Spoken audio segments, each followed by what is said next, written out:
भारत में अब तक कुल 20 चीते लाए गए हैं। फिर ऐसा क्या हुआ? इन चीतों ने दम तोड़ना शुरू कर दिया। इनमें से 6 चीतों की मौत हो चुकी है।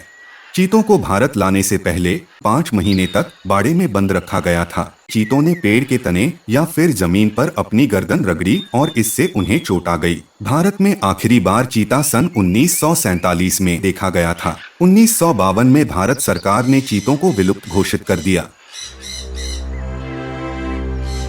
प्रधानमंत्री नरेंद्र मोदी ने 17 सितंबर 2022 को मध्य प्रदेश के कूनो नेशनल पार्क में नामीबिया से लाए गए 8 चीतों को रिलीज किया। भारत में अब तक कुल 20 चीते लाए गए हैं। इनमें से 6 चीतों की मौत हो चुकी है। दोस्तों, हमारे भारत का वातावरण चीतों की प्रजातियों के लिए अनुकूल है। फिर ऐसा क्या हुआ कि नामीबिया से यहां आते ही इन चीतों ने दम तोड़ना शुरू कर दिया? चलिए जान लेते हैं चीतों की मौत के पीछे की असल वजह और जानते हैं इससे कैसे बचा जा सकता था। चीतों को भारत लाने से पहले उन्हें कम से कम 5 महीने तक बाड़े में बंद रखा गया था। भारत आने के बाद भी उन्हें 1 महीने तक बाड़े में बंद रखा गया। चीतों को इंसानों की नजदीकी और पिंजरों की वजह से तनाव होता है। उमस और गर्मी भरे तापमान में चीतों को खुजली जैसी समस्याएं हुई।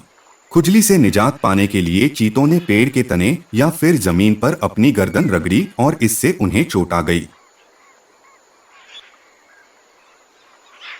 घाव पर मक्खियों के बैठने से संक्रमण पैदा हो गया और इसके चलते 3 चीतों की मौत हो गई।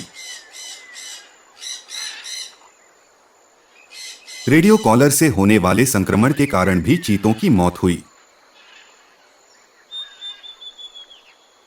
भारत में आखिरी बार चीता सन 1947 में मध्य प्रदेश के कोरिया, वर्तमान छत्तीसगढ़ जिले में देखा गया था। 1952 में भारत सरकार ने चीतों को विलुप्त घोषित कर दिया। प्रधानमंत्री नरेंद्र मोदी ने 17 सितंबर 2022 को कूनो नेशनल पार्क में नामीबिया से लाए गए 8 चीतों को रिलीज किया। इन चीतों को भारत लाने के लिए कई सालों से कोशिश हो रही थी। इन 8 चीतों में से 5 मादा चीता हैं, वहीं 3 नर हैं। भारत में अब तक 20 चीते लाए गए हैं। इनमें से 14 चीते बचे हुए हैं। इनमें 7 नर और 7 मादा हैं। मादा चीता साशा की 27 मार्च को गुर्दे की जटिलताओं के कारण मृत्यु हो गई। उसके बाद उदय की 24 अप्रैल को हृदय गति रुकने से मृत्यु हो गई। भारत सरकार ने नामीबिया के चीतों को भारत लाने का फैसला किया।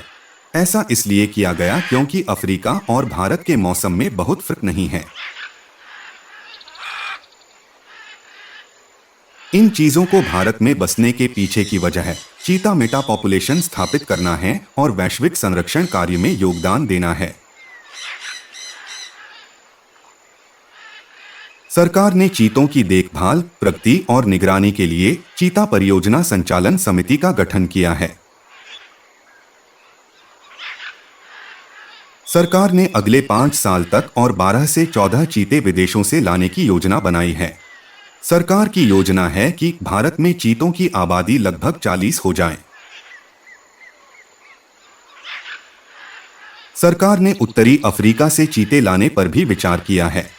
ऐसा इसलिए क्योंकि नामीबिया और दक्षिण अफ्रीका से लाए गए चीतों में फर की मोटी परत के कारण संक्रमण बढ़ने के मामले सामने आए हैं। इसके चलते भी कुछ चीतों की मौत हो चुकी है। कुछ वैज्ञानिकों का कहना है कि अफ्रीकी चीतों को भारत में दोबारा लाना एक पूर्ण आपदा है। हालांकि समर्थकों का कहना है कि परियोजना अभी भी सफल हो सकती है। चीतों के भारत में वापस आने से घास के मैदानी इलाकों और खुले जंगल में पारिस्थितिकी संतुलन बनाने में मदद मिलेगी।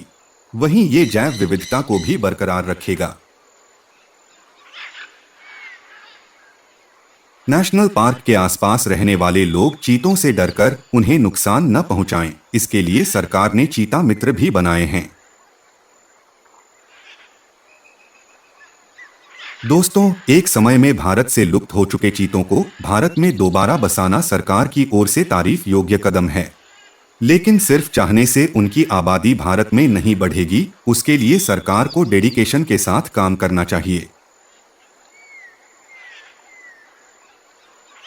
आने वाले समय में और भी चीतों को भारत में लाने की सरकार की योजना है। उन्हें यहाँ लाने से पहले अभी तक जो चूक हुई है उनमें सुधार लाना जरूरी है। इसमें जल्दी करने की कोई जरूरत है ऐसा नहीं लगता।